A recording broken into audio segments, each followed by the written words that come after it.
In Verilog, there are two types of equality operators, logical equality and case equality. These operators are used to compare values or bits, but they handle high impedance Z and unknown X bits differently. Logical equality checks if the values are the same. However, if any of the bits in the operands are Z or X, the result can be unknown 1bx.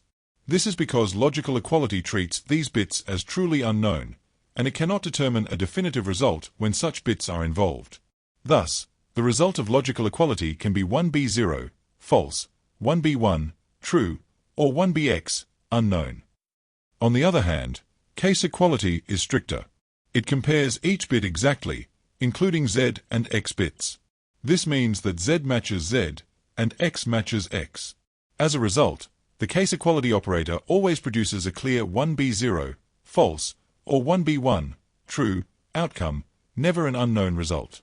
Case equality is sometimes called the identity operator, because it ensures that both operands are exactly the same, bit for bit.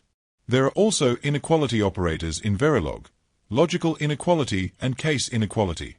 These work similarly to their equality counterparts, but check for inequality instead of equality. Logical inequality can result in an unknown, 1bx, if there are Z or X bits involved. Case inequality, however, will always produce a known result, 1b0 or 1b1.